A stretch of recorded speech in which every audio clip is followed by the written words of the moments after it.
자, 그럼 오늘은 지금 네 번째, 1기의 제 네 번째 교육 RNA 쓰기에 대해서 공부할 텐데요.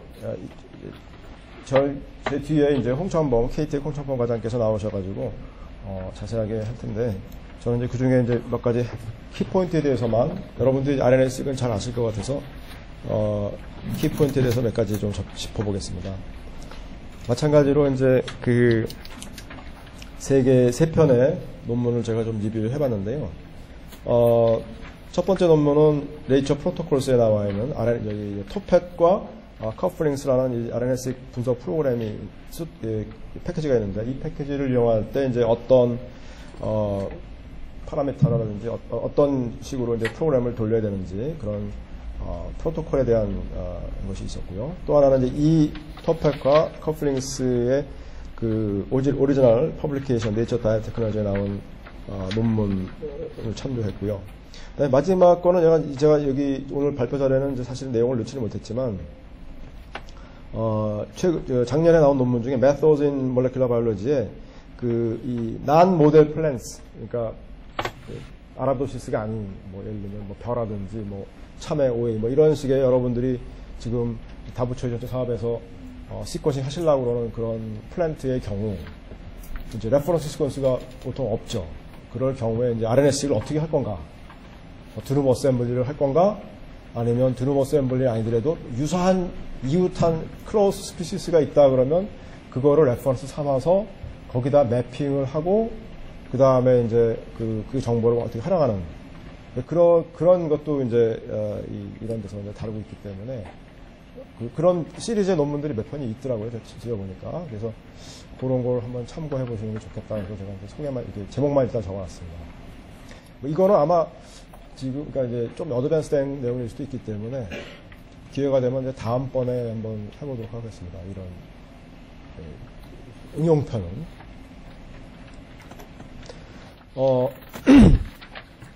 RNA-seq 이제 마이크로레이를 이용해서 진 익스프레션 어널리시스 이런 걸 많이 예전에 했었지만, 이 RNA-seq의 장점이라고 그러면 이제 한 번 에세이 함으로 인해서, 한 번의 시험으로 인해서 유전자라든지 새로운 유전자라든지 새로운 트랜스크립트 이런 여러 가지 디스커버리, 폴리모피즘까지도, 아니면 심지어는 이제 휴먼의 캔서 같은 경우 해당하겠지만 진 퓨전 같은 게 있으면 그런 것을 이제 디스커버리도 할 수 있고, 또 걔네들의 익스프레션 레벨도 잴 수 있는 그런 걸 한 번에 두 가지를 다 할 수 있는 그런 장점이 있는 그런 실험 기법이 되죠. 그래서 많이 이제 요즘 많이 대두되고 사용이 되고 있는 그런 기술인데요.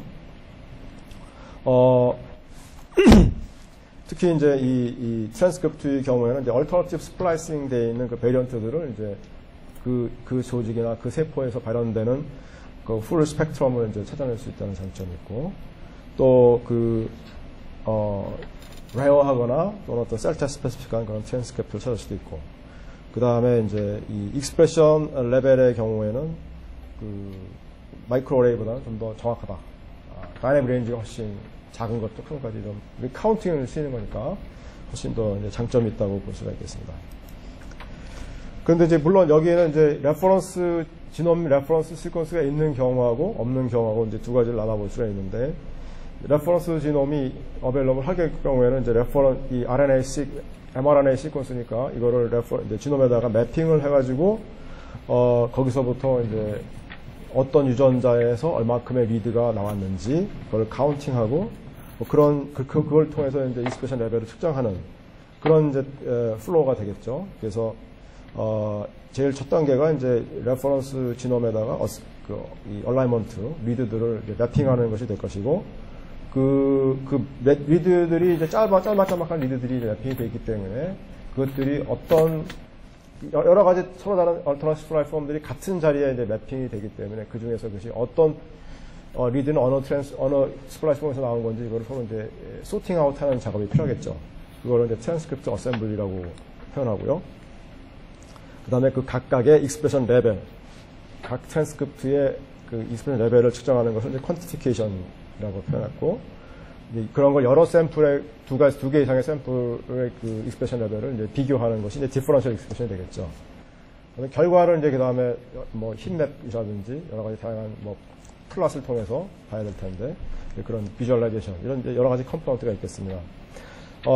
그 아까 말씀드린 토펫이라는 또는 그 커플링스 이런 패키지가 이 지금 말씀드린 일련의 과정을 이제 그 쭉 해주는 그런 프로그램들이 모여 있습니다. 그래서 우리 실습에서도 이제 이 패키지를 이용할 것입니다. 이 프로그램에서 이제 이 지놈 매핑에는 이제 보타이라는 프로그램을 사용합니다. 여러분이 지난번 매핑 그 두 번째 강의 때 매핑을 이제 BWA하고 보타이에 대해서 실수를 하셨을 겁니다.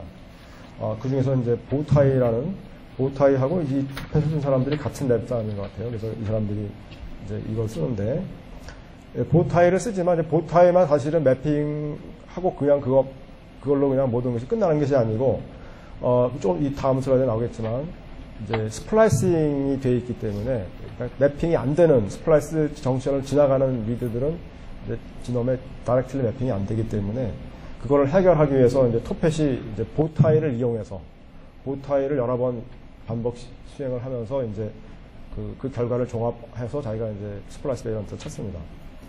그런 것이 토펫이고 그 다음에 커플링스에는 이제 커플링스, 컴페어, 커프 머지, 커프 디프라는 여러 가지 프로그램들이 있는데 이것들이 주로 이제 이 트랜스크립트를 어셈블리 한다든지 아니면 어셈블된 그 트랜스크립트가 우리가 이미 알고 있는 데이터베이스에 등재되어 있는 트랜스크립트하고 비교해서 유전자 구조가 어떻게 틀린지 이것이 새로운 트랜스크립트인지 아니면 이미 알려진 거랑 엑선 인트론 구조가 똑같은 건지 그런 거를 이제 알려주는 커프 컴페어 그 다음에 여러 번의 그 실험을 그 RNA-seq 여러 개 한 그 결과를 머지하는 그래서 하나의 파일로 만들어서 이제 디퍼런셜 익스프레션 하기 위해서는 머지 해야 되겠죠. 그걸 할 때 사용하는 커프 머지.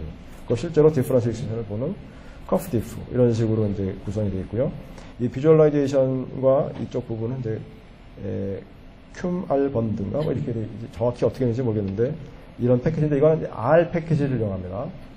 통계 분석할 때 많이 사용하는 R 패키지하고 뭐 데이터베이스 이런 걸 이용해서 근데 실제로는 R 커맨드 거의 몰라도 이제 쓸 수 있게끔 이렇게 구성이 되어 있습니다. 레퍼런스가 없을 때는 이제 할 수 없이 드누보 트랜스크립톰 어셈블리 하게 됩니다. 이거는 이제 드누보 지놈 어셈블리랑 이제 개념적으로는 이제 한 방식은 이제 거의 비슷하다고 볼 수가 있겠습니다. 여기도 여러 가지 패키지들이 있고 이제 실제 어셈블리 하는 소프트웨어들 그다음에 이제 익스프레션을 재는 소프트웨어들 그래서 여러 가지 서로 다른 이제 프로그램들이 있는 걸로 알고 있습니다. 아무래도 이제 플랜트 같은 경우는 유전자 개수도 많고 지놈 사이즈가 크고 있기 때문에 이게 아마 쉽지는 않을 겁니다. 계산이 많이 오래 걸리고 전 해본 적은 없습니다.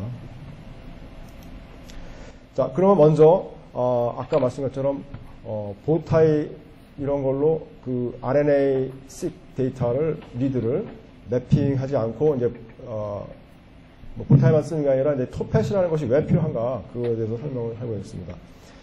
보타이의 경우는 이제 중간에 아까 말씀드린 스플라이싱 정션을 이제 엑선 나오고 인트론 엑선에서 인트론을 건너뛰는 그런 리드의 경우에는 갭이 있는 거나 마찬가지 되기 때문에 이때는 이제 보타이 자체가 적당하지 않고요.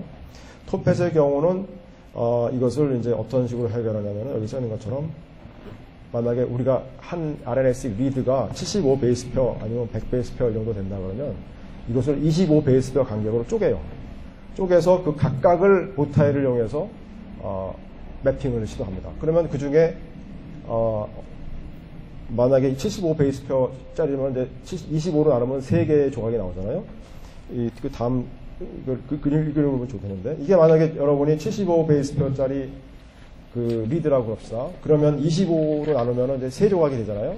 3조각이 되면은 지금 첫 번째 조각은 왼쪽 엑선에 매핑되고 세 번째 그 조각은 이제 오른쪽 이 엑선에 매핑이 되는데 2번의 경우는 이제 이 엑선과 이 엑선에 걸치는 거기 때문에 매핑이 안 된 상태로 나오겠죠.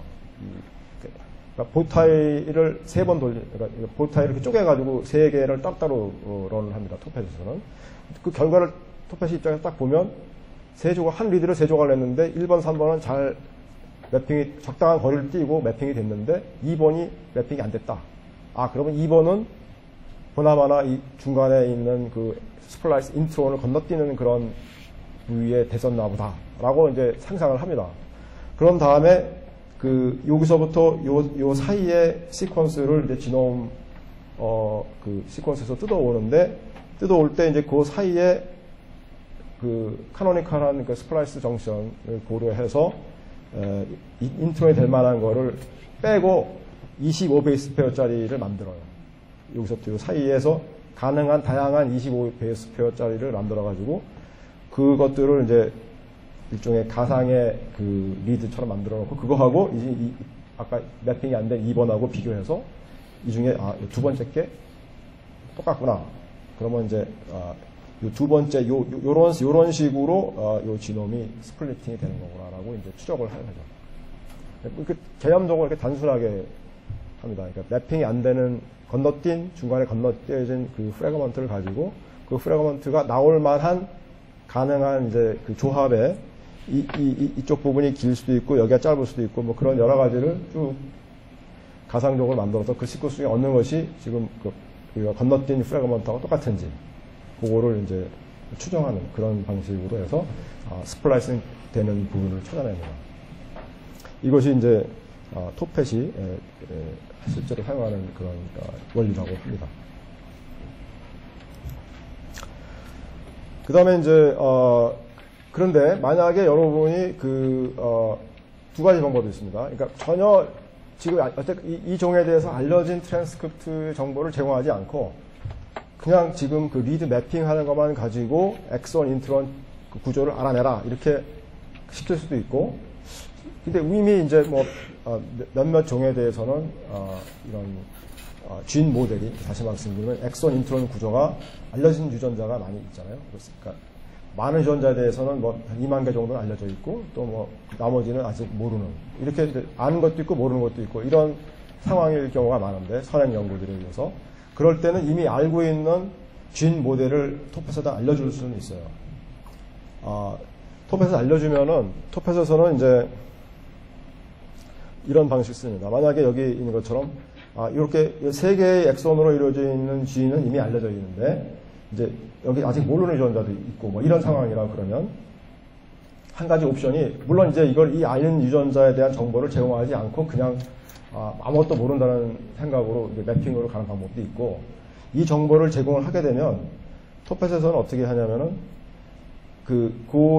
요 알려진 엑선, 인트론 정보를 가지고 버추얼리 트랜스크립트를 만들어요.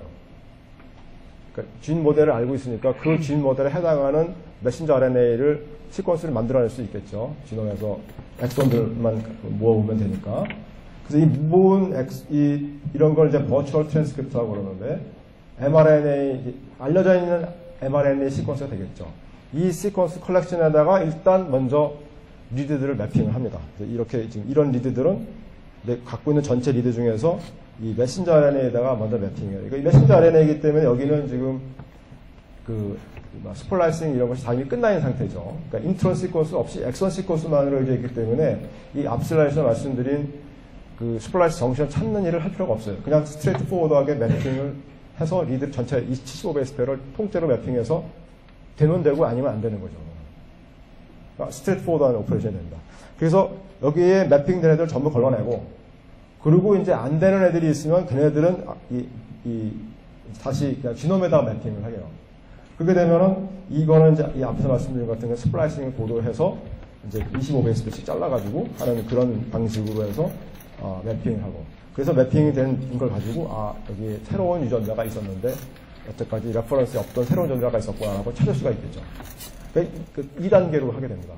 그러니까 이쪽에 하게 되면 이쪽 그 mRNA에다가 매핑을 하게 되면은 스플라이싱을 찾는 일을 안 해도 되니까 훨씬 더 시간이 절약이 되겠습니다. 그래서 이미 알고 있는 정보에 대해서는 이런 방식을 쓰는 것이 좋다고 볼 수가 있겠습니다. 어쨌든 결과는 이 두 가지 결과를 다 조합을 해서 마치 그냥 매핑한 것 같은 최종적인 밴 파일이 얻어집니다. 그러니까 여러분이 이제 모델이 있을 때는 이런 방법을 써보시는 게 좋겠습니다. 이때는 이제 옵션이 -G인데, 요거는 이제 이따가 실습하실 때 아마 이거를 해보실 겁니다. 이제 이렇게 레퍼런스 인포메이션이 있으면 이런 이제 정보를 사용할 수가 있고요. 또 한 가지 이제 토펫에서 많이 사용되는 개념이 이제 리얼라인이라는 개념입니다. 이것은 이제 조금 전에 말씀드린 버추얼 트랜스크립트에다가 매핑하는 여기 지금 버추얼 트랜스크립톰인데 여기가 잘못 썼습니다. 버추얼 트랜스크립톰을 사용하는 그런 경우에 이제 아까 말씀드린 것처럼 먼저 버추얼 트랜스크립트에다가 매핑하고 안 된 거를 지놈에 매핑하고 이렇게 간다고 그랬죠. 그 지놈에도 매핑이 안 되는 애는 모아서 스플라이싱이 되는지를 확인한다고 이렇게 말씀드렸어요. 이렇게 이제 이 톱에서는 이렇게 3단계로 매핑을 시도합니다. 제일 처음에 트랜스크립트가 만약에 정보를 주면 그 트랜스크립트에다가 매핑을 해보고 그래도 안 되면 지놈에다 매핑하는데 지놈에 그냥 매핑해보고 그래도 안 되는 애들은 이제 스플라이싱까지 고려해서 매핑하고 이렇게 3단계로 가게 되는데 근데 그냥 옵션에서는 이 3단계 순서로 갈 때 앞에서 매핑이 된 거로 먼저 매핑이 되면 그걸로 그냥 끝나고 그 다음 단계 넘어가질 않아요. 그러니까 예를 들면 버추얼 여기서 트랜스크립트에서 매핑 된 애는 이 뒷단계 체킹을 안 하고 넘어간다는 거죠. 그래서 시간을 절약하는데 그러다 보면 어떤 일이 벌어지냐면은 여기 이제 있는 것처럼 슈도진이 있을 경우에 프로세스드 슈도진이라고 그래가지고 원래 지놈상에는 엑선 인트론이 이렇게 쫙 스플라이싱이 되어 있는 진 구조도 있고 그것이 메신저 RNA로 만들어져가지고 스플라이싱 다 일어난 상태로 머추한 메신저 RNA 됐 다음에 그것이 다시 레트로 트랜스포전으로 지놈상에 인테그레이션이 되어 있는 그런 슈도진들이 있거든요. 그런 슈도진들이 있으면 그 경우에는 이제 어떤 일이 벌어지냐면 이 리드들이 그러니까 그 프로세스 슈도진의 경우에는 그 인트론 없이 엑선만으로 딱 이루어져 있기 때문에 거기에 우선적으로 매핑이 돼버려요. 매핑이 되고 그 스플라이싱, 그러니까 진짜 진이 있는 곳에는 매핑을 안 하게 되는 거죠. 근데 슈도진은 아무래도 돌연변이가 던져 쌓여 있기 때문에 이게 실제로는 이쪽 이 스플라이스 되어 있는 지놈 쪽에 더 매핑이 잘 되고 이 슈도진의 경우에는 이렇게 미스매치가 좀 더 많을 텐데도 일단 이쪽에 어느 정도 매핑이 됐기 때문에 이 스플라이스 된 곳에 매핑 시도하지 않는다는 거죠. 그게 이제 이 톱펫의 원래 원리상 그렇게 되어 있습니다. 그래서 이제 이런 옵션, 리드 리얼라인이라는 옵션을 선택을 하게 되면 세 개를 다 시도하는 거죠. 세 개를 다 한 다음에 그 중에서 가장 퀄리티가 좋은 걸 선택을 해요. 시간은 오래 걸리겠죠. 세 가지를 다 해야 되니까. 원래 방법은 3단계가 있으면 1단계에서 패스하면 그걸로 끝이고 1단계 안 되고 2단계까지 가야 되는 애들은 2단계에서 되면 그걸로 끝.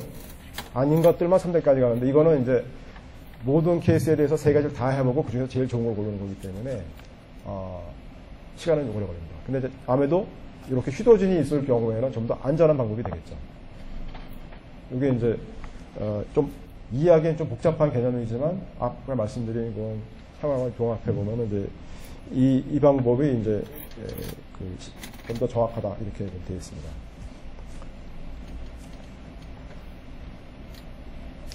그 다음에 이제 그렇게 하더라도 이제 멀티플리 매핑되는 그런 리드가 나타날 수가 있습니다. 한 곳에만 유니크하게 매핑되지 않고 여러 군데 매핑될 때는 이런 절차에 의해서 어느 쪽을 선택하느냐가 이제 결정된다고 합니다.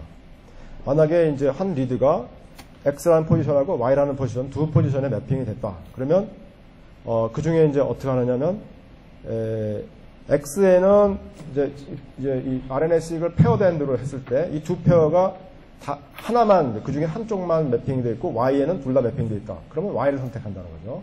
한쪽만 매핑된 걸 안 쓰고 어떻게 보면 당연하겠죠. 그 다음에 X의 곳에는 스플라이스를 하려면 더 많은 스플라이싱 정션을 만들어야 되고 Y에는 이제 좀 더 적은 개수가 필요하다. 그러면 Y를 선택한다는 거예요. 그리고 X에는 이제 페어되는데 인서트 사이즈를 대충 알고 있는데 그거보다 훨씬 길게 스플릿해서 들어간다든지 Y에 대해서 그러면 이제 Y를 선택한다는 거죠. 그 다음에 그 사이즈가 이제 100배 이상 차이 나도 또 Y를 선택하고 또 X 같은 얘기인데 이번엔 스플라이싱이 됐을 때 이제 인트론의 길이가 긴 거는 긴 게 아니라 짧은 걸 선택한다는 거죠. X는 인트론이 길어지고 Y는 짧고 그러면 한 리드의 경우에 그죠. 미스매치가 많은 쪽을 버리고 적은 쪽을 선택한다.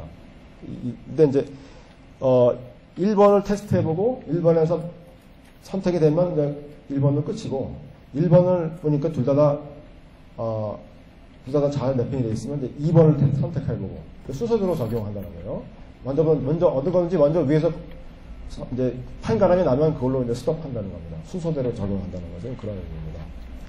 근데 이렇게 했는데도 1번부터 6번까지 6번을 테스트 해봤는데도 X하고 Y 중에서 어느 거 우열이 안 갈라지면 둘 다 괜찮다라고 이제 리포트를 하고 발현량을 계산할 때는 이제 2분의 1씩 쪼개서 발현을 없애야 한다. 이런 얘기 되겠습니다. 이 발현량 추정 시 감산한다는 뜻은 이제 n분의 1로 나눈다는 거죠. n 곳에 매핑된 것으로 나타나면 n분의 1을 해준다는 얘기겠습니다. 자, 그 다음에 이제 이 또 토펫 커플링스에서 사용하는 개념 중에 트랜스크립션 로사이, 트랜스크립션 로커스라는 개념이 있는데요. 이거는 이제 바이올로지컬한 그런 개념은 아니에요. 생물학적 개념이 아니고 생물학적으로는 그 지놈 어떤 한 리전에 서로 완전히 다른 유전자지만 같은 오버랩되게도 유전자들이 존재할 수 있잖아요. 하나는 뭐 포워드 스탠드, 하나는 리버스 스탠드 갈 수도 있고, 아니면 다른 유전자 인트론에 떡하니 자리 잡은 유전자들도 있고, 전혀 관계없는 유전자지만 크로모점 좌표는 이제 서로 오버랩될 수가 있어요. 근데 이제 이 토펫이나 여기서는 그것이 같은 유전자인지 다른 유전자인지 이렇게 생물학적으로 구별하기 너무 어려우니까 그렇게 안 하고 이게 이 크로모점 좌표상으로 봤을 때 서로 떨어져 있는 거냐, 그냥 오버랩이 되는 거냐, 크로모점 좌표 단위로 쪼개는 거예요. 어떻게 보면 이제 수학적으로 쪼개는 거죠. 단순히 어떤 리드들이 쭉 매핑되어 있는데 그 사이는 서로가 리드들끼리 이제 오버랩이 되고 붕 뜬 다음에 또 다른 리드들이 있으면 그 한 덩어리를 트랜스크립션 로사이라고 부르는 거예요. 그러니까 생물학적인 어떤 지인의 개념은 아닌 거죠. 다만 이제 매핑되어 있는 상태가 서로 그러니까 디스팅트하게 클러스터링이 되어 있는 그 단위 보는 거죠. 그러니까 한 트랜스크립션 로사이에는 여러 개의 유전자가 있을 수가 있는 거죠. 물론 대부분의 경우는 이제 하나의 유전자만이 얼터넌트 스플라이스 폼이 이제 있겠지만 경우에 따라서는 복수의 유전자가 한 트랜스크립션 로사이 안에 매핑될 수도 있는 거죠. 그래서 이제 그거는 나중에 이제 그 데이터를 활용하시는 분이 판단하라고 남기고 이 토펫이나 이 커플링스에서는 그거를 이제 지인이냐 아니냐 이렇게 데피니트하게 정의하지 않는다는 거죠. 그냥 오퍼레이셔널한 데피니션으로 트랜스크립션 로사이 이렇게 이제 부르는 것이 되겠습니다. 그런데 그렇게 트랜스크립션 로사이로 단위로 이제 그룹핑을 해놓고 그 중에서도 트랜스크립션 스타트 사이트가 같은 것들은 이제 얘네들이 특별히 또 그룹핑을 해줘요. 왜냐하면 이거는 같은 프로모터를 이용한 얼터너티브 스플라이스 폼이라고 생각하기 때문에 그거는 이제 그 자체는 생물학적으로 의미가 있을 수 있잖아요. 근데 프로모터가 다른 거는 이제 이게 정말로 같은 진인데 프로모터 트랜스크립션 레귤레이션이 다른 건지 아니면 완전히 다른 유전자인지는 좀 판단하기가 간단치 않으니까 그거는 이제 그런 구별을 하지 않고 트랜스크립션 스타트 사이트가 같은 애들끼리만 모아서 이제 그룹핑을 해줘요. 지금 이제 여기 보시면 그 세 개의 트랜스크립트가 한 트랜스크립션 로사이에 이제 매핑이 되어 있는데 이제 우리는 딱 그 사람의 눈을 보면 이거는 지금 한 유전자의 세 가지 폼이구나라고 금방 알 수 있지만 이제 컴퓨터 판단하기 간단치 않으니까 얘는 요 두 개는 스타트 사이트가 같잖아요. 그래서 하나의 TSS 그룹 1, 요거는 그룹 2 이렇게 해준다는 거죠. 그리고 그룹 1, 2는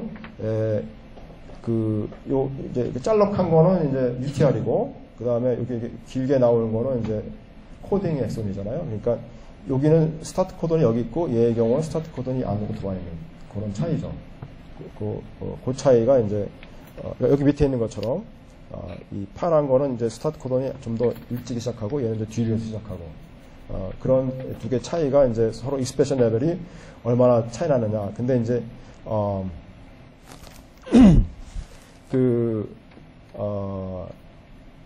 이 그룹 1과 그룹 2, 그룹 1과 2의 차이는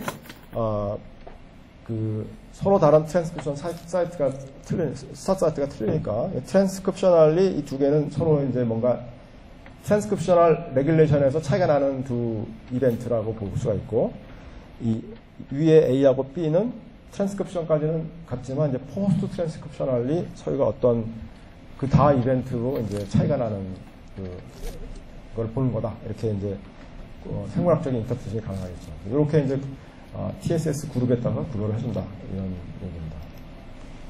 그 다음에 이제 그 익스프레션 레벨은 이제 커플링스라는 곳에서 이 한 자리에 매핑되어 있는 여러 리드들을 가지고 이제 어셈블 이것 중에서 이제 어떤 몇 가지의 이렇게 트랜스크립트 폼이 이제 이 경우에는 지금 이렇게 노란 이렇게 지나가서 생긴 트랜스크립트 하나 하고 파랗게 지나간 트랜스크립트 그다음에 이 빨갛게 지나간 이거는 이제 스플라싱이 안 되어 있는 이렇게 세 가지 트랜스크립트가 공존하는 걸 혼전하고 있다라는 것으로 이제 리졸브를 해주는 거죠.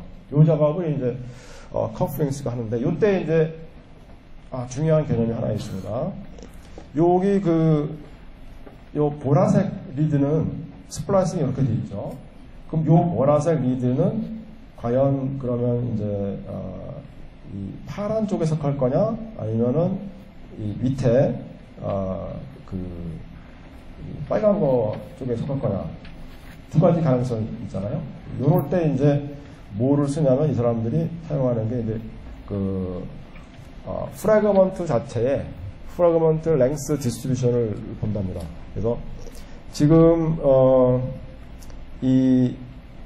지금 요거는 이제 스플라이싱이 아니고요. 요거는 이거는 지금 이거는 스플라이싱이 아니고 그 페어드 엔드라고 생각하세요. 페어드 엔드. 그럴 때 이렇게 되면은 이 페어드 엔드가 얘 사이즈가 굉장히 길겠죠. 이 밑에 것들에 비해서. 그러면은 이제 이 프래그먼트 우리가 알고 있는 이 프래그먼트 랭스의 그 디스트리뷰션을 볼 때 굉장히 먼 쪽에 나타나는 거죠. 그러면 이건 확률이 떨어지는 얘기입니다. 확률이 떨어지기 때문에 이거는 그렇게 인터프레이션 하지 않고 이제 이쪽에 속하는 게 아니라 밑에 게 속한다. 이렇게 이제 판단한다는 거죠. 그래서 그 매핑되어 있는 상태를 보고 이것의 프래그먼트 사이즈가 얼마일 거라고 이제 예측하는데 그것이 우리가 알고 있는 라이브러리의 프래그먼트 랭스 디스트리뷰션하고 비교해 봤을 때 언라이클리한지 라이클리한지를 가지고 어느 쪽 이 트랜스크립트에 속하는지를 이제 판정한다는 거죠. 그런 메커니즘이 이제 하나 그래서 프래그먼트 랭스를 정확히 아는 게 이제 중요하다고 볼 수가 있겠습니다. 그런 다음에 이제 이 세 가지 경우에 세 가지가 어떤 조합으로 이루어져 있는지 이제 여기 maximum likely 펑션을 써가지고 익스프레션 레벨을 추정하는 이런 이제 방법이 되겠습니다. 이게 이제 커플링스가 하는 방식이고요. 발현량의 경우에는 이제 두 가지 보통 용어가 있는데 FPKM하고 RPKM 두 가지가 있는데 싱글 엔드일 경우에는 이제 리즈 퍼 킬로베이스 퍼 밀리언 리즈. 그러니까 리드가 100만 리드당 그리고 트랜스크립트가 커버하는 그 길이가 킬로베이스당 이제 몇 개의 리드냐 이렇게 보는 거죠. 그러니까 이제 유전자가 트랜스크립트 길이가 길면은 이제 더 많은 리드가 매핑되니까 그걸로 노멀라이즈를 해주는 거죠. 발현 양을 재기 때문에. 그런데 이제 페어드 엔드의 경우에는 리드로 하면 어떤 그 경우에는 이제 그 페어드 엔드 두 개가 다 매핑된 것도 있고 어떤 건 하나만 매핑된 것도 있고 그러니까 리드 개수로 하면은 이제 익스프레션 레벨을 정확히 얘기하기 어렵고 그러니까 리드 개수가 아니라 프래그먼트의 개수. 페어드 엔드의 시퀀싱에 사용된 프래그먼트의 개수로 표현하는 게 더 정확하다 그래가지고 페어드 엔드나 또는 페어드보다 더 많은 개수의 어떤 그런 실험일 경우에는 FKM이라는 단위를 쓴다는 거죠. 싱글 엔드일 때는 뭐 두 개가 구별이 안 되겠고요. 자, 그 다음에 이제 이런 퀀티피케이션 할 때도 이제 그 커플링스의 경우도 레퍼런스 시퀀스를 이제 그러니까 이 트랜스크립트에 레퍼런스를 주고 우리가 이미 알고 있는 진 모델을 주고 그거에 해당하는 익스프레션 레벨만 그냥 측정해라 이렇게 할 수도 있다는 거죠. 근데 이 경우는 이제 특별한 경우에 쓸 수 있는데 왜 그러냐면은 이제 노블한 트랜스크립트 같은 거는 전부 모르는 거죠. 그런 거를 측정하지 못하고 그런 것이 섞여 있는 경우에도 또 잘못된 결과 줄 수가 있겠죠, 당연히. 그래서 이 경우는 이제 게놈 서열이 아주 잘 완성이 되어 있고, 그 다음에 이런 진 애니테이션 이런 것이 아주 정확한 경우에만 이제 쓸 수가 있겠죠. 그리고 또 샘플이 내가 시퀀싱 뎁스가 너무 낮아서 이런 정확한 어셈블리 같은 게 어려울 경우 할 수 없이 이제 이런 방법을 쓸 수밖에 없겠죠. 근데 이건 하여튼 좀 조심해야 되는 방법이고요. 그러니까 이렇게 딱 내가 알고 있는 트랜스크립트에 대해서 발현량만 딱 재는 이런 방법은 피하는 걸 좋겠고, 그거보다는 이제 조금 더 그거보다 소프트한 방법으로 이제 가이드라는 방법을 쓰는 거죠. 이건 이제 Reference Annotation Based Transcript Assembly라는 건데, 이거는 이제 어떤 방법을 쓰는 거냐면 우리가 알고 있는 아까 이제 톱펫의 경우에 진 모델에 따라서 mRNA 시퀀스를 만든다고 그랬잖아요. 이것도 이제 비슷하게 그 진 모델에 따라서 그 mRNA, 그러니까 진 모델에 해당하는 엑선 부위에 해당하는 그런 부위에 있을 거로 예상이 되는 리드들을 이제 위조를 해서 만들어요. 가짜 리드를 만들어서 그거를 많이 만들어가지고 걔네들을 실제 리드하고 섞어서 어셈블리 하는 거예요. 그러면 걔네들이 내가 알고 있는 진 모델에 해당하는 리드들이 많기 때문에 그것들이 어떻게 보면 이제 도미네이션을 해가지고 레퍼런스하고 유사한 진 구조들이 우선적으로 만들어지겠죠. 근데 거기랑 컴패터블하지 않은 애들은 나중에 떨어져 나와가지고 새로운 트랜스크립트를 형성해야 될 것이고, 그래서 이것은 이제 내가 이미 알고 있는 정보도 그걸로 많이 이제 트레이닝을 시켜가면서 거기에 피팅하지 않는 노블한 것도 동시에 찾을 수 있는 좀 더 소프트한 방법이라고 볼 수가 있겠죠. 이것은 아마 이따 실천하실 겁니다.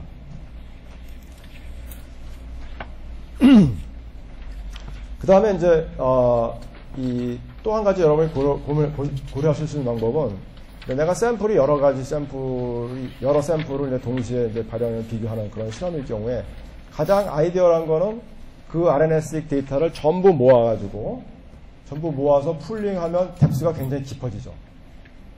그래서 그걸 가지고 트랜스크립트를 어셈블리 하면은 제일 좋을 겁니다. 그러면은 이제 익스프레션 레벨이 낮은 경우에도 정확한 어셈블리가 가능한데, 그걸 따로따로 하게 되면 어떤 경우는 이제 익스프레션 레벨이 너무 낮아서 그 뎁스가 얼마 안 되기 때문에 그 어셈블리가 잘 안 될 수도 있고요. 그래서 제일 바람직한 거는 여러 샘플 그러니까 내가 한 종류의 트리트먼트를 여러 가지로 하는 그런 샘플이면 그걸 전부 모아서 어셈블리를 해가지고 정확한 진 모델을 이제 이 샘플 군에서 얻어질 수 있는 트랜스크립트를 전부 파악한 다음에 익스프레션 레벨을 측정하면 되니까. 근데 이제 이거는 비추천이랍니다. 왜냐하면 그렇게 하려면 너무나 컴퓨테이셔널이 복잡하고 시간이 많이, 왜냐하면 리드가 너무 뎁스가 길기 때문에 스플라시 매핑하고 하는 시간이 너무나 오래 걸리기 때문에 추천하지 않는다고 그럽니다. 그리고 대신에 그냥 원래 생각처럼 각 샘플별로 따로 커플링스를 해서 이 어셈블리 같은 거, 트랜스크립트 어셈블리 하고 그거를 머지하라, 이렇게 이제 추천합니다. 머지할 때 여기 있는 것처럼 만약에 이 위에 컨디션 A에서는 이런 좀 뎁스가 있어가지고 스플라싱이 잘 된 형태로 이렇게 얻어졌고, 또 컨디션 B에서는 상대적으로 이제 뎁스가 낮아가지고 어셈블리가 제대로 안 되고 이렇게 나와 있더라도 이 두 개를 머지할 때 내가 레퍼런스 정보를 주면은 이렇게 최종적으로 이런 레퍼런스하고 그러니까 이것들 전부 다 한 트랜스크립트에 서로 다른 스플라싱 폼이라는 정보로 이제 그래서 이런 식으로 이제 최종적으로 얻어질 수가 있다는 거죠. 그래서 레퍼런스를 주게 되면 굳이 풀링을 하지 않아도 이제 좀 정확한 진 모델을 얻어낼 수 있다. 그러기 위해서 이제 커프 머지라는 소프트웨어를 사용하는 거죠. 그 다음에 이제 마지막으로 이제 RNA-seq 실험할 때 고려사항은 이제 이 터펫과 커플링스 만든 사람들은 적어도 바이올로지컬 레플리케이션 3개 정도는 해야 된다라고 추천을 하고 있습니다. 바이올로지컬, 그러니까 서로 동일한 조건에서 서로 다른 샘플을 3개를 하라는 거죠. 객체가 다른 걸 3개를 하든가 같은 샘플을 3번 하라는 건 아니고요. 그 다음에 이제 싱글랜드와 페어드엔드를 생각할 때는 페어드엔드를 추천한다는 거죠. 페어드엔드를 해야 돈은 2배로 들겠지만 이제 매핑이 정확해지고 그렇기 때문에 이제 정확도를 위해서는 이제 페어된 데가 좋겠다. 그리고 이제 리드 랭스는 얼마나 할 거냐. 뭐 길면 제일 좋죠. 길수록. 근데 이제 길면 또 아무래도 돈이 많이 들고. 근데 최소 75. 아까 제가 스플라이스 매핑 할 때 25 베이스 반경을 쪼갠다 그랬잖아요. 그런데 3개가 필요하잖아요. 중간에 하나가 빠지는 경우. 그러니까 최소한 75 베이스 페어스는 돼야 된다. 이것은 이제 어떻게 보면 하드 넘버죠. 물론 이제 그걸 25 베이스 페어로 안 하고 20 베이스 페어로 하면은 60이 되겠죠. 그 25로 할 거냐, 20으로 할 거냐도 이제 프로그램에서 파라미터로 정해져 있는데 디폴트는 25로 알고 있어요. 그리고 그러니까 아마 이 사람들도 아마 해봤겠죠. 근데 25가 돼야 이제 스플라이스 정수는 찾기에 이제 리저너블한 거로 되어 있는 것 같습니다. 그러니까 여러분이 생각하실 때 75 이상이 돼야 되겠습니다. RMS가 봤을 때는. 그 다음에 이거는 이제 마지막 슬라이드인데요. 왼쪽에 보는 게 여태까지 말씀드린 톱팻과 커플링스, 커프머지, 커프디프, 키말번드로 지나가는 스틸 서포트드 된 그런 플로어고요. 이건 5월달인가 아주 최근에 나온 그 방법인데 몇 가지 커프 컨트라든지 몇 가지 서로 다른 컴포넌트가 추가돼가지고 좀 더 진화하는 겁니다. 근데 지금 우리 갤럭시에서는 일단 이 트레디셔널한 이쪽 왼쪽 방법을 쓸 것 같습니다.